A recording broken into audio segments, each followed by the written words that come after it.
Bonjour à tous, bienvenue sur le plateau de Bonjour chez vous. Je suis ravie de vous retrouver aujourd'hui. Notre thème du jour est Obéir à Dieu, c'est renoncer au péché.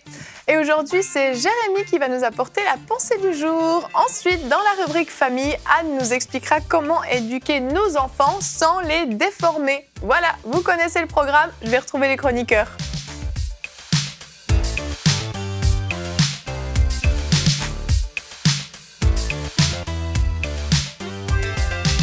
Bonjour tout le monde. Bonjour Yveline. Ça va bien ? Très bien. Très bien, oui, vous êtes en forme. C'est un peu froid aujourd'hui, Il quand fait même. très froid. Il fait très très C'est froid. l'hiver québécois. C'est l'hiver québécois. Un petit moins 30, On a hâte là. qu'il termine quand même. Bonne nouvelle pour toi, Evelyne, ce n'est pas prêt de terminer. D'accord, merci. Donc, si vous voulez m'offrir un billet pour le Mexique, n'hésitez pas. On sait jamais, hein. On va essayer. J'espère pour vous. Bah oui, ce serait bien. Il faut me remplacer à Bonjour chez vous dans ces cas-là.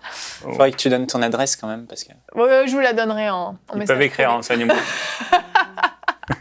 Aujourd'hui, nous n'allons pas parler du Mexique et non, nous allons parler de l'obéissance. Obéir à Dieu, c'est renoncer au péché, c'est notre thème du jour et nous allons commencer tout de suite avec la pensée du jour.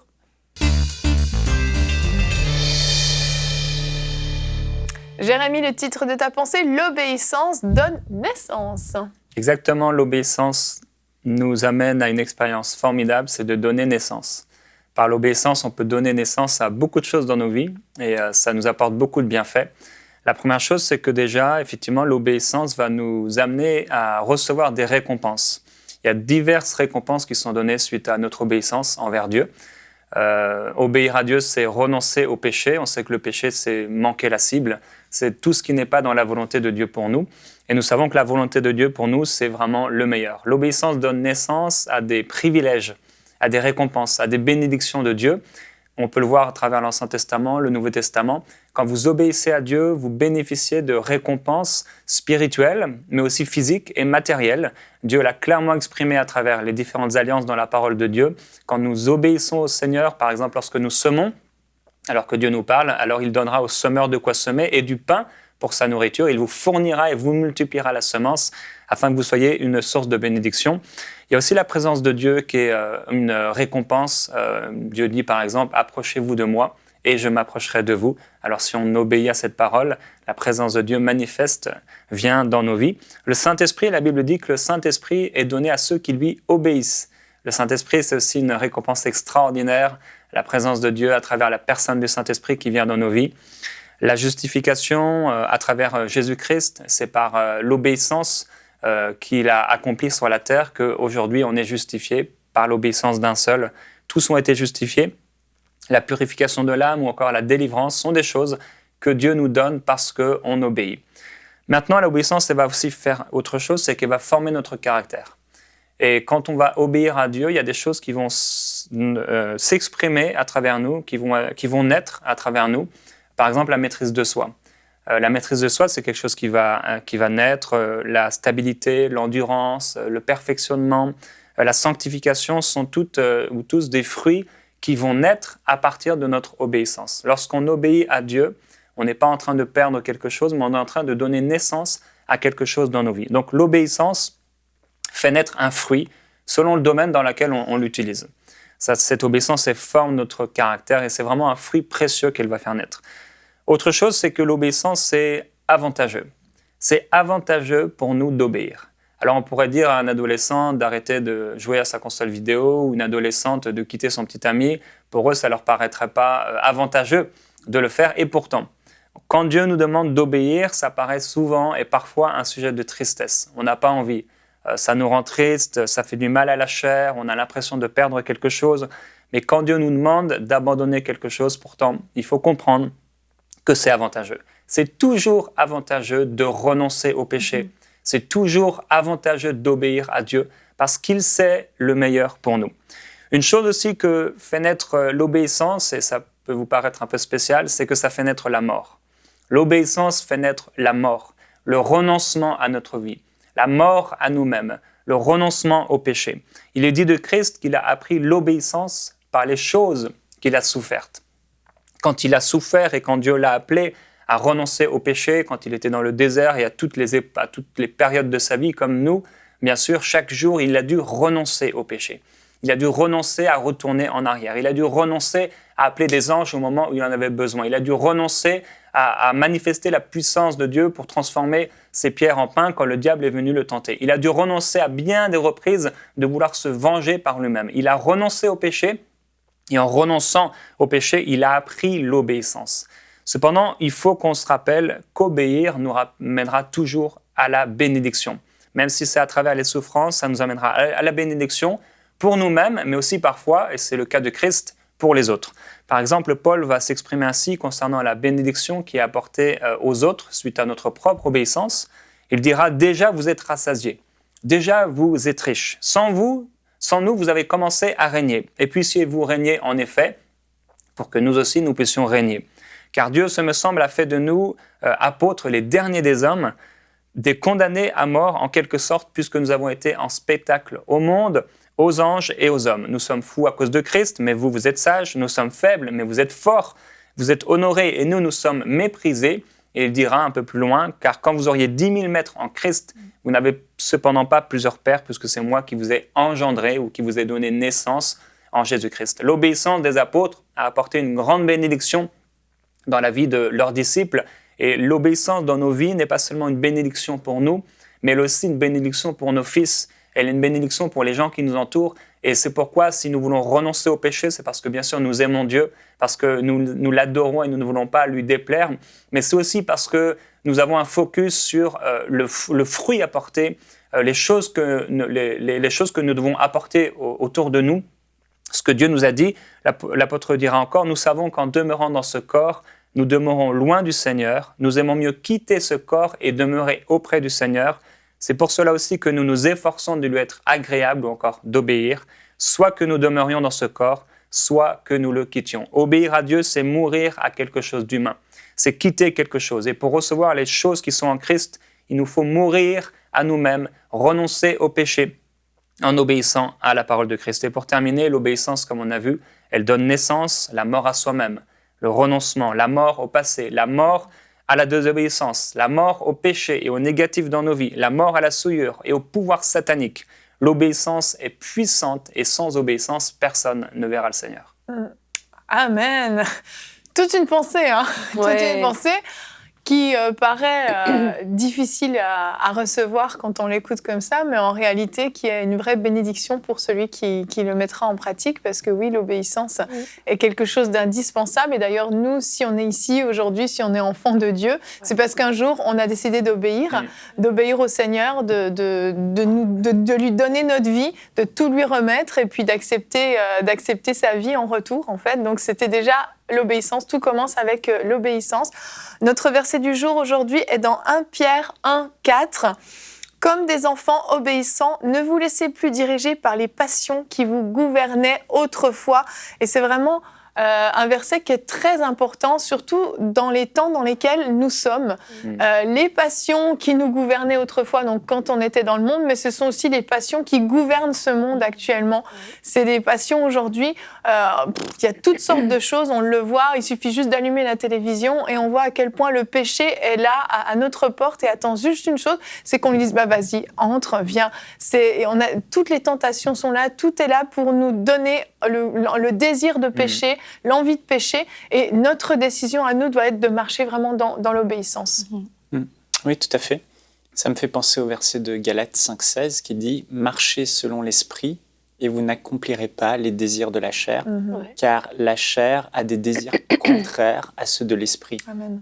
Et peut-être que ceux qui nous écoutent aujourd'hui, ils se posent la question, j'ai entendu la pensée d'obéir à Dieu et tous les bienfaits que ça a, d'obéir pour ne pas pécher, mais certains ils se disent, mais moi je n'arrive pas, je suis chrétien, né de nouveau, mais c'est plus fort que moi, je n'arrive pas à obéir, je sais, parce que la plupart des gens savent en fait ce que Dieu veut, ce qui est bon, agréable, parfait. Ils savent que c'est mal, mais ils n'arrivent pas à obéir, ils le font quand même.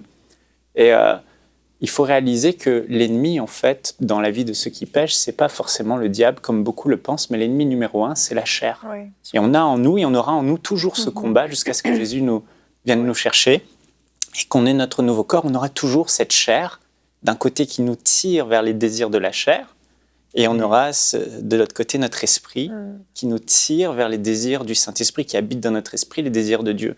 Et en fait, la manière dont on va obéir aux désirs de la chair ou obéir aux désirs de l'esprit va faire en sorte que les gens vont facilement obéir à Dieu ou pas. Parce que la chair, c'est quoi ses désirs? La chair nous dit, allez, va regarder un film encore ce soir, un film de plus. Allez, va manger et mange encore, mange un peu plus. Divertis-toi, prends du plaisir, relaxe-toi. Ça, c'est les désirs de la chair. Et en fait, les gens qui obéissent toujours à leur chair, qui marchent selon la chair, selon les désirs de la chair, finalement, ce sont des chrétiens qui tombent dans le péché et désobéissent à Dieu et n'arrivent pas à avoir la force en eux de résister. Pourquoi ? Parce que la chair devient vivante. Et comme Jérémie l'a dit dans sa pensée, obéir aux désirs de l'esprit et non de la chair va faire en sorte que la chair va mourir, on va la faire mourir, et on ne sera plus tenté finalement, on n'aura même plus envie de pécher. Et c'est quoi obéir aux désirs de l'esprit ? C'est des désirs contraires. L'esprit, ses désirs, c'est va prier, veille, prie, jeûne, médite la parole de Dieu. Et en fait, c'est très simple, plus on fait le choix d'obéir à l'esprit, donc méditer la parole au lieu de regarder un film, prier au lieu d'aller se divertir, jeûner au lieu de manger, tout à coup, on a en nous ces bonnes dispositions qui font qu'on n'est même plus tenté, en fait. Et le péché n'est plus un problème. Donc, là où je trouve que c'est formidable la pensée de Jérémie, c'est de se dire, ce qui importe, c'est de faire le bon choix. Je dois chaque jour obéir au désir du Saint-Esprit dans mon esprit, donc au désir de l'esprit, qui est de me tourner vers les choses de Dieu. Et là, après, le péché devient une formalité. Tu pêches plus, parce que t'es pas en train de... Résister au péché devient une formalité, pas le péché devient une formalité. Oui, résister au péché. C'est ce que je veux dire. Vous me suivez ? Oui. Voilà. La chair, l'esprit. Je vais peut-être le reformuler d'une manière plus simple. C'est comme faire du vélo. Amis cyclistes, écoutez. C'est vraiment comme faire du vélo. C'est-à-dire que ce qui coûte le plus, c'est les premiers coups de pédale. Parce qu'après, on prend de l'inertie. Et ce qui va demander le plus de discipline dans l'obéissance, c'est les premiers pas d'obéissance. Ceux qui vont nous dire, arrête ta série de films sur Netflix, là, puis va prier, va lire ta Bible. Les premiers pas vont nous coûter plus. Mais après, on prend de l'inertie et ça va être de plus en plus agréable de mettre l'esprit en premier. Donc, il ne faut pas se décourager et on a tous fait du vélo un jour. Et puis, au début, quand on fait du vélo, on tombe souvent. Puis, au bout d'un moment, on trace, on sait démarrer. La vie spirituelle, c'est vraiment pareil. Les premiers pas sont ceux qui coûtent le plus et il ne faut pas se décourager puis dire de toute façon j'y arrive pas, là moi je suis pas super spirituel, ça c'est pour les très très spirituels ou pour les pasteurs. Non, c'est pour tout le monde, mais ça nous demande un pas de discipline dès le départ. La chair, c'est pas le corps, parce que sinon on devrait se frapper, se mutiler. C'est tout ce qui est contraire à la volonté de Dieu. Et cette chair-là, la Bible dit qu'elle est ennemie de Dieu. C'est vraiment un ennemi de Dieu. La chair, il faut être radical. Et l'apôtre Paul disait, je tiens assujetti ma chair, je la tiens esclave.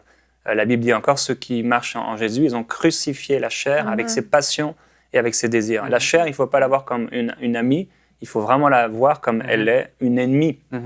Et envers un ennemi, on est dans le monde naturel, on est radical, on ne lui laisse pas de cadeau, on est dur. Il dit, je traite durement ma chair.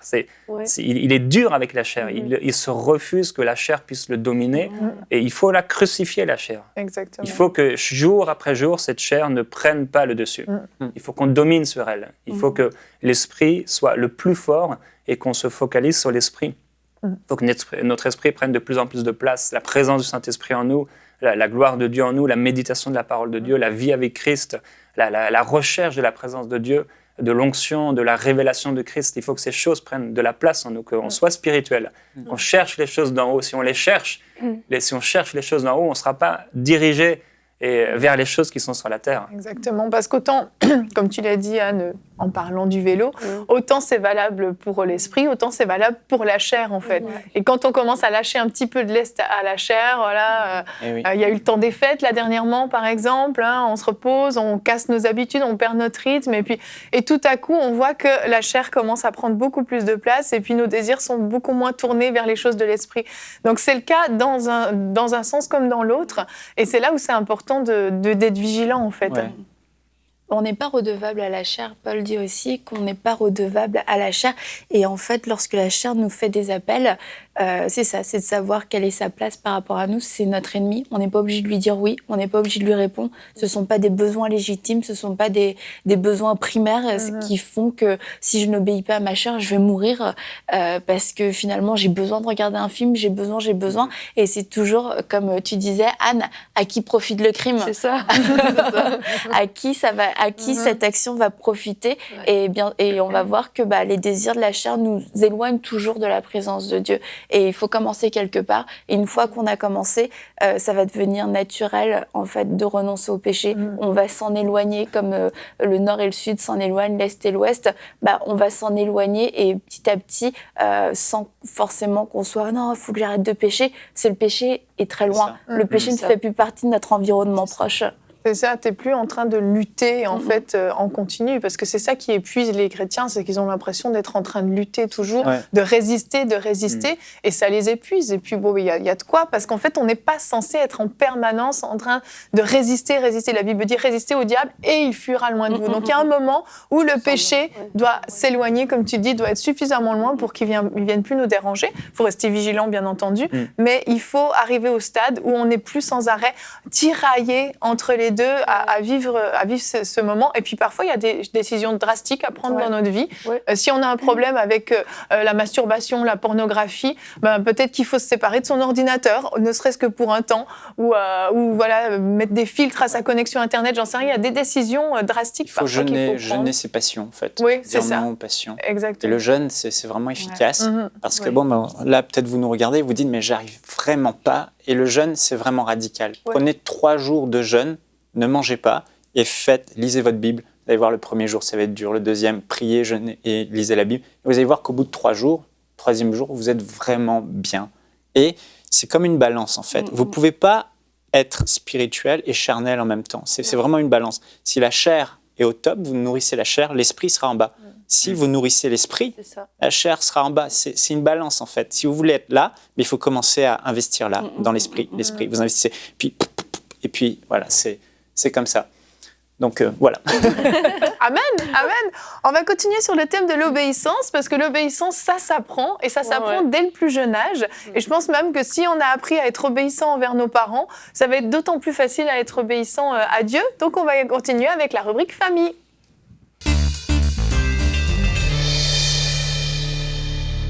Anne, toi, tu as 3 grandes filles qui sont bien éduquées. Vraiment. Merci pour le compliment. Non, c'est vrai. Et y a des parents qui nous écoutent, pour qui c'est pas forcément facile de faire obéir leurs enfants, d'éduquer leurs enfants, ils ne savent pas exactement comment s'y prendre. Et aujourd'hui, tu as des conseils à donner à ces parents qui nous écoutent. C'est des conseils généraux, mais c'est vrai qu'il y a beaucoup de pression. Et ma fille me le disait, ma deuxième fille est maman et va être maman pour une 2e fois. Elle me disait, maman, tu ne peux pas savoir la pression qu'il y a sur nous, que ce soit dans le monde, on nous fait de la pression au niveau du suivi scolaire, il faut que l'enfant manque de rien, il faut que l'alimentation soit parfaite, il faut le protéger des polluants, machin. Et puis, dit à l'église, c'est pareil, on nous met de la pression parce qu'il faut qu'il se donne au Seigneur, il faut qu'il connaisse, il faut qu'il grandisse à la foi. Elle dit, maman, c'est fou, en tant que maman, la pression qu'on a. Et c'est vrai que ça peut paraître une tâche écrasante quand on est une jeune maman, un jeune papa, et puis qu'on se retrouve avec des petits qui sont une bénédiction, mais qui sont aussi tout un casse-tête, parce qu'on se dit, mais il faut pas que je me loupe là, parce qu'on mesure l'impact à long terme de ce qu'on va déverser dans leur vie. Et on a peu de consignes dans la Bible finalement sur l'éducation des enfants, peu de consignes explicites en tout cas. Celle que vous connaissez bien, c'est Proverbe 22:6, « Instruis l'enfant selon les voies qu'il doit suivre, et quand il sera grand, il ne s'en détournera pas ». C'est bien, et on adhère absolument à ça, mais à moins d'être expert en psychologie, pédagogie, pédopsychiatrie, je ne sais pas quoi, dites-le, les I en tout genre, la mise en pratique est plus difficile. C'est sûr. Et quelles ressources on a ? On a déjà la manière dont soi-même on a été éduqué. En tout cas, je ne sais pas vous en tant que parent, mais c'est vrai qu'il y a beaucoup de notre éducation reçue qui ressort dans l'éducation donnée. C'est vrai. Alors, il y a du bon, puis il y a du moins bon. Alors, il faut déjà un peu trier ce qui est bon et ce qui n'est pas bon, être assez lucide pour éliminer le mauvais, et puis savoir aussi reconnaître que nos parents nous ont donné de bon. La deuxième référence majeure, c'est les ressources extérieures, les émissions de télé, comme celle d'aujourd'hui, mais aussi des émissions peut-être du monde que vous écoutez, des livres, des magazines. Et là, il va falloir faire le tri. Ouais, j'allais dire. Parce que dans le monde, si vous écoutez, moi souvent j'écoute quand je fais de la peinture, je peins mes murs, je repeins mon deck, le deck du voisin en tout cas, et j'écoute des podcasts. Et cet été, j'ai écouté pas mal de podcasts, d'émissions séculières, et puis je me disais, mais c'est fou la mentalité qui s'imprime chez les parents en écoutant des émissions comme ça. Et il y a des choses qui sont bonnes, mais il y a beaucoup de mauvais. Oui. Donc il faut vraiment faire attention aux références sur lesquelles on se fie pour éduquer nos enfants, surtout maintenant. Les blogs aussi. Les blogs, c'est ça. Qui vous donne le ton en tant que parent ? Qui vous instruit ? Est-ce que c'est le monde ou est-ce que c'est des gens ? Moi, j'allais dire, la meilleure source à la rigueur, c'est des jolies familles dans votre église où vous voyez avec des grands enfants, ils ont bien élevé leurs enfants, vous regardez comment ça marche chez eux, puis vous prenez de la graine. Et je sais que Sophie, ma fille, dans son église, elle a comme une mentor. En tout cas, il y a une maman, elle a 5 enfants, cette dame-là, puis c'est une super maman. C'est la maman, avec un M majuscule. Wow. Et d'ailleurs, je l'ai rencontrée, c'est une femme qui est super. Et elle est de très bons conseils. Et alors Sophie a ce que moi je lui ai apporté, mais pour son quotidien, pour des encouragements quotidiens, elle est à 15 000 km, donc c'est sûr. C'est compliqué, hein. C'est compliqué. Et cette dame-là est vraiment une belle référence pour elle dans l'église. Et d'ailleurs, ce couple-là enseigne dans l'église des cours pour les parents. Et je veux vraiment encourager les églises, les pasteurs qui nous écoutent à mettre en place de l'éducation, des formations pour les parents, parce que les parents sont un peu perdus devant la tâche qui leur incombe. C'est vrai, c'est un bon conseil de trouver une famille modèle. Une famille modèle. Moi, j'en ai eu quand j'ai élevé mes enfants, j'avais des familles modèles comme ça que j'avais dans ma mire et je regardais comment ils faisaient avec leurs enfants. Et puis, je sais que ma fille fait la même chose maintenant. Je pense que c'est vraiment une bonne source. Parce que quand tu as des enfants qui ont 16, 18, 20, tu commences à voir les fruits de l'éducation quand même. Hein. Oui. Et il y a de très belles familles dans les églises, donc prenons modèle sur les bonnes familles. Et j'ai dégagé quelques principes, j'en ai 10. Alors c'est des principes généraux, et je pense que c'est sûr qu'il y a une dimension culturelle dans l'éducation, mais ces principes-là valent quelle que soit la culture dans laquelle ils sont appliqués. Le premier principe, c'est de ne pas se défausser de notre responsabilité sur les autres. Dieu nous confie les enfants à nous. C'est notre responsabilité à nous. Il ne faut pas s'attendre que ce soit l'école du dimanche, ou la maîtresse d'école, ou les voisins, ou les grands-parents qui fassent l'éducation. C'est les parents qui sont chargés d'éduquer. Et c'est eux qui sont en première ligne pour formater l'enfant, pour qu'il pousse droit et qu'il devienne un adulte épanoui et comblé. Le deuxième point, c'est de ne pas laisser l'enfant pousser tout seul. Et ça va un petit peu avec ce que je viens de dire. C'est que un enfant, c'est pas comme une herbe folle. Ça ne pousse pas tout seul. Et si on ne l'éduque pas, c'est Internet qui va l'éduquer, c'est la télé, c'est les copains d'école. Et ça va être de très mauvais modèles, de très mauvaises choses. Et après, on risque de pleurer très fort quand ils auront 16-17 ans parce qu'on verra les dégâts. Ça paraît tout bête comme conseil, mais en fait, il y a vraiment un mouvement éducatif comme ça qui veut que les enfants soient laissés autonomes, apprennent seuls, se développent seuls, même on les sort de l'école, on les déscolarise pensant qu'ils vont apprendre tout seuls, etc. Il y a des mouvements comme ça. Et je pense que c'est vraiment un danger parce que c'est ça, c'est que les enfants deviennent tout à coup maîtres de leur vie à un âge où ils sont absolument incapables de savoir comment se comporter. Et ils ont des responsabilités d'adultes, en fait, alors que ce sont des tout petits enfants. Donc je pense que ça, c'est vraiment un point important. J'étais allée à Radio-Canada une année pour être dans le public. J'étais pas sur le plateau, j'étais dans le public et j'écoutais, c'était une émission sur l'éducation, puis j'étais sidérée, je tombais des gradins, littéralement, parce que j'entendais une femme qui était, je sais pas si elle était pédopsychiatre en tout cas, et elle était aussi maman. Et elle disait que elle, son enfant de 3 ans, il décidait de tout et il assumait les conséquences. Je disais au restaurant, c'est lui qui choisit son repas, puis il assume les conséquences s'il aime pas. C'est lui qui choisit à quelle heure il va au lit, c'est lui qui choisit. Puis je me disais, mais non, mais franchement. Mais il y a de plus en plus de parents qui fonctionnent de cette façon-là. Mais oui, je sais, c'est pour ça que je le dis. Un enfant ne pousse pas tout seul. Et à 3 ans, on a besoin que la maman nous dise « tu fais ça ». Et même si on leur laisse de plus en plus de champs de liberté, il faut quand même être graduel. Et un enfant de 3 ans n'est pas capable de décider de lui-même. Et oui, il va aller dans les désirs de la chair. Et c'est ça, exactement. Les passions qui sont dans nos membres. J'ai un troisième point qui est à mon avis, central, incontournable et à pilonner, à écrire sur des post-it partout chez vous, priez pour vos enfants. Amen. Un enfant, c'est pas parce que vous êtes chrétien que vos enfants vont devenir chrétiens. L'enfant est une cible et prier pour nos enfants, c'est absolument pas une option. C'est pas juste 30 secondes avant le repas, Seigneur bénis le repas, amen. Prier pour un enfant, c'est l'amener quotidiennement devant le trône de Dieu, Amen. pour que Dieu le protège, pour que Dieu nous donne la sagesse de l'éduquer, pour que Dieu conduise, façonne cet enfant. Et que tout ce qui se passe dans le monde de l'invisible soit entre les mains de Dieu et pas entre les mains d'autres choses. C'est ça. Il faut vraiment, nos enfants sont des cibles. Et moi, j'ai vu des familles vraiment pleurer sur ce que leurs enfants sont devenus. Mais c'est des familles qui, pas toutes, je veux pas non plus généraliser, mais certaines avaient négligé, peut-être pas complètement, mais pas dans des périodes. L'enfant, oui, il a 15 ans, mais justement, priez pour lui. Oui. Il est peut-être grand, il a peut-être l'air grand, il a peut-être la barbe qui pousse, mais il a besoin qu'on prie pour lui tous les jours. C'est vrai que les parents, souvent, ont le réflexe de prier pour leurs enfants quand ils sont Tout petits, bébés, ouais, tout c'est ça. Puis c'est vrai que bon, on a plus de temps aussi pour y penser. Ils sont là avec nous. Moi, je trouve Non. que... Les Non. parents ne prient pas pour leurs enfants. Ok, Annabelle. Non, mais dans notre cas personnel, plus elle grandit et plus je prie pour elle. Parce que quand ils sont petits, ils sont dans tes bras, ils peuvent aller nulle part, ils peuvent rien faire, ils prennent pas de décision. C'est justement quand ils commencent à en prendre, la liberté commence à arriver, tu te dis, là, il faut vraiment prier. Ok. J'aimerais rajouter un point par rapport à la prière, c'est surtout prier pour le salut, la nouvelle naissance des enfants. oui. Et ne pas prendre pour acquis que notre enfant est sauvé parce qu'il va à l'église, il lève les mains et dit C'est Jésus. ça. La nouvelle naissance, c'est ce qui a changé le peuple d'Israël. Hein. Dans Ézéchiel 11, Dieu dit que le peuple se donnait à de l'idolâtrie, à des pratiques abominables. Ils obéissaient pas à la loi. Pourtant, ils avaient la loi. Ils avaient les enseignements de Dieu. Ne fais pas ci, ne fais pas ça. C'est pas bon. Mais malgré tout, ils se donnaient à toutes ces choses. Et là, qu'est-ce que Dieu dit ? Viendra un temps, dans Ézéchiel chapitre 11, où je mettrai en vous un esprit nouveau. J'ôterai de votre corps le cœur de pierre et je vous donnerai un cœur de chair.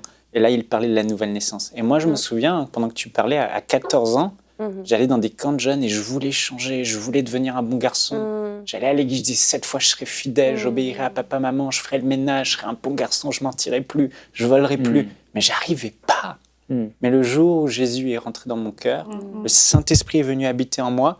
Et là, on vit ce que Ézéchiel dit, afin que vous obéissiez à mes ordonnances et à mes lois. Amen. Ouais, puis- Et c'est ça la nouvelle naissance. Il faut que nos enfants naissent de nouveau. Exactement. Puis ça peut être très jeune. Hein. Oui. Des fois, on a l'impression que la nouvelle naissance, c'est bon quand ils auront 14-15 ans. Mais un enfant, dès qu'il a la conscience du bien et du mal, il est capable de comprendre qu'il est pécheur et que Jésus est mort pour ses péchés. Et puis, c'est sûr que ça va être à sa petite échelle, mais c'est très jeune qu'ils le comprennent. Et mon mari, lui, il raconte souvent qu'il s'est converti, il avait 6 ans. Et c'est clair dans sa tête, là, il est vraiment... Il s'est repenti de ses péchés, il a accepté, il y a eu un changement. Et à 13 ans, il a été baptisé du Saint-Esprit. Donc, priez pour vos enfants, ça peut être très, très petit, qui comprennent vraiment. Puis c'est l'Esprit qui convainc. Et il est capable de convaincre un enfant, même de 3 ans, de 2 ans. Et on voit de très belles choses chez les petits. Donc, priez pour le salut de vos enfants. Et j'allais dire, c'est dès la conception. Attendez pas qu'il soit sorti, parce qu'il existe déjà. Ah oui. Dès la conception, priez pour lui. Et puis, c'est pas quand ils sont mariés que c'est fini. Moi, je prie pour mes enfants tous les jours, Mais oui, même s'ils sont adultes. c'est sûr. Mon 4e point, c'est être soi-même un modèle. Et ça, c'est, je crois, aussi un élément essentiel. Parce qu'il y a beaucoup de parents chrétiens qui vont vraiment asséner des versets à coups de versets. Vas-y, que je te tape à coups de versets. Mais le modèle parle plus que ce qui va sortir de notre bouche comme fais pas ci, fais pas ça. L'enfant, il va voir nos réactions. Il va voir comment on agit avec les autres. Il va voir comment on agit quand on n'est pas à l'église. Il va voir, il va entendre. Même des conversations qui lui sont pas destinées, il va les entendre. Et tout ça, ça va forger en lui un modèle. Et on le sait bien, nous, le modèle qu'ont imprimé nos parents dans nous, dans nos vies, on en est conscient. Mais c'est la même chose qui se passe chez nos enfants. Il ne faut pas croire que vous pouvez chuchoter dans la cuisine et que les enfants n'entendront pas, ils vont entendre. Oh oui.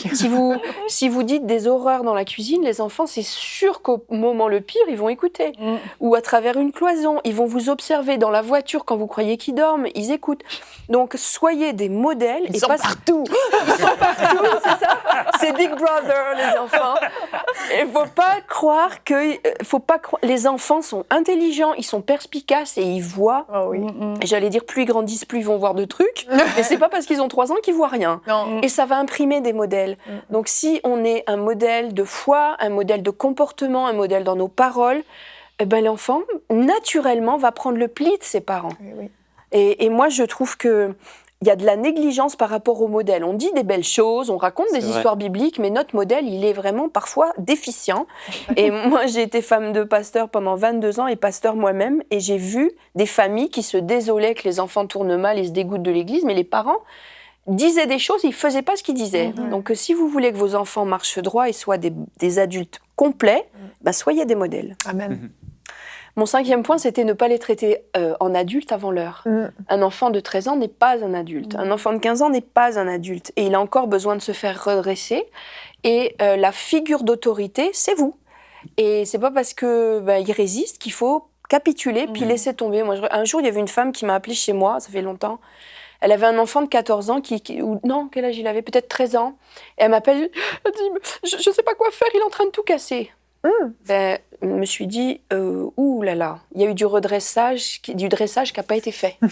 Quand à 13 ans, un enfant casse tout dans la maison et que la maman ne sait plus quoi faire, il y a eu du dressage qui a manqué.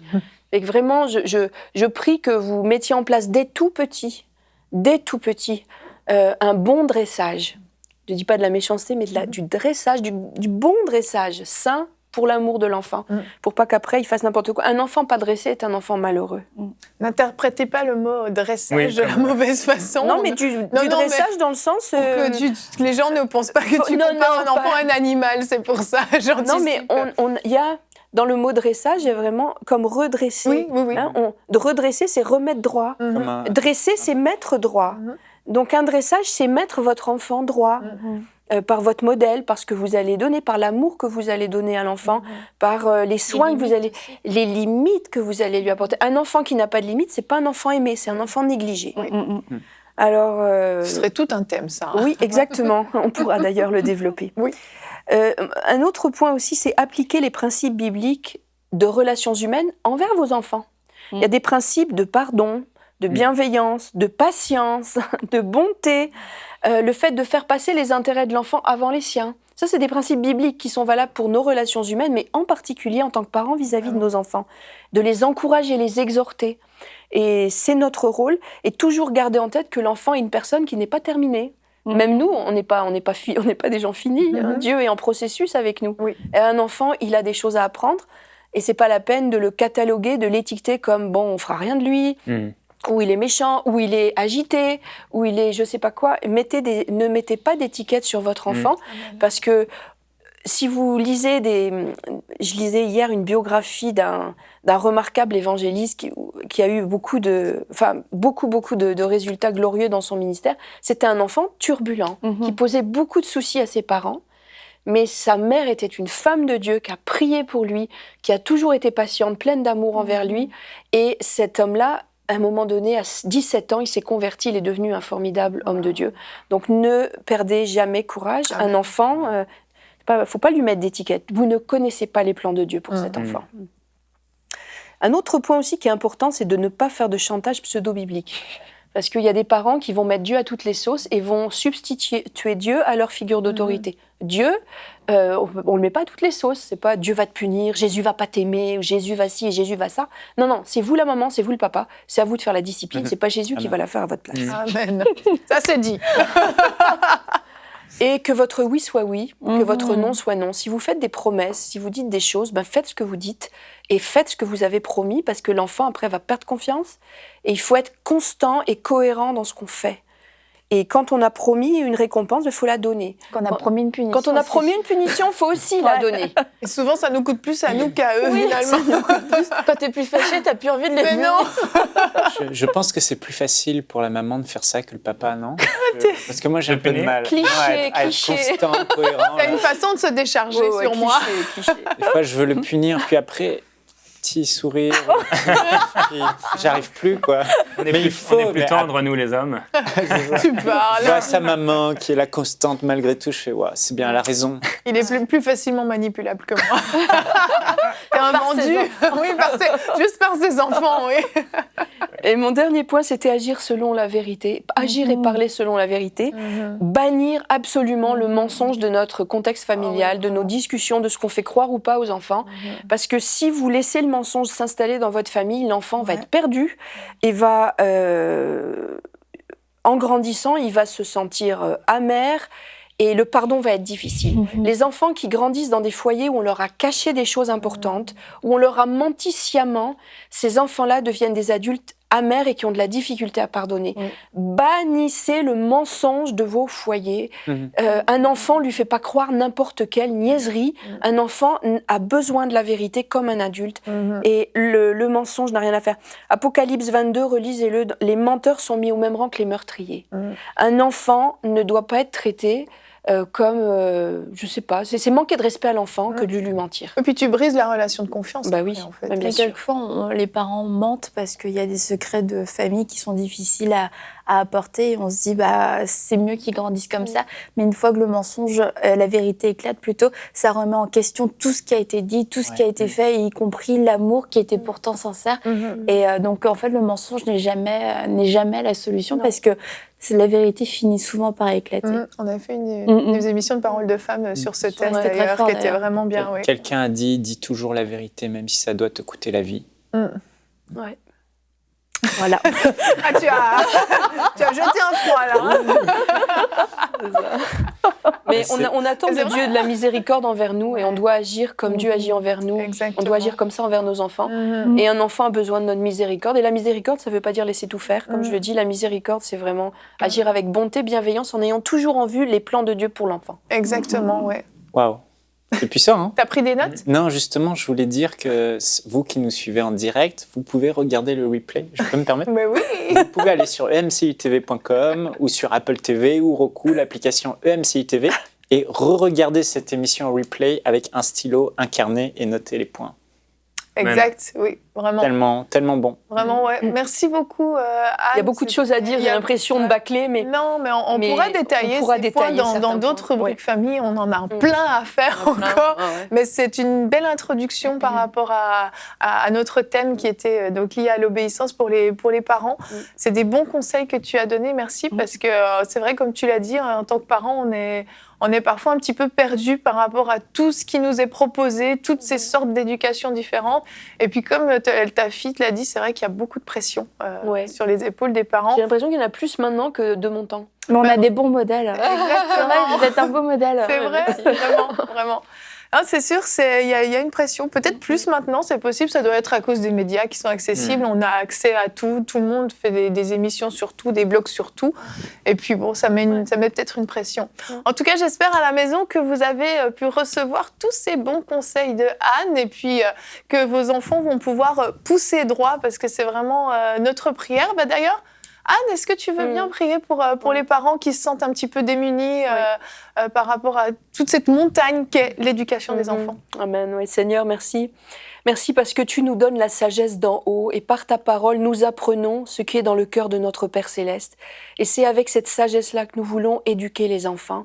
Et ma prière, Père, c'est que les parents qui nous écoutent soient vraiment bénis, enseignés par toi et que vraiment tu puisses leur inculquer cette sagesse de parents. Une sagesse de vraiment éduquer les enfants selon tes plans pour eux, avec ton amour, en reversant dans la vie de leurs enfants ce qu'eux-mêmes ont reçu de toi. Je te prie de leur donner de la persévérance aussi dans cette tâche qui est difficile d'élever les enfants, en gardant toujours en tête que la récompense sera grande au ciel. Quelle grâce quand nos enfants poussent droit et sont des plantes merveilleuses dans la maison de Dieu. Alors Père, bénis ces parents qui nous écoutent, donne-leur du courage et qui est vraiment un mot d'espérance pour eux aujourd'hui dans cette émission. Amen. Amen, amen. Merci à vous tous. Gloire à Dieu pour vos enfants qui sont bénis. Amen. Demain, nous allons nous retrouver. Notre thème sera « Reste humble dans la gloire ». Et Anne, tu seras encore avec nous pour la rubrique Actu. Bonjour chez vous.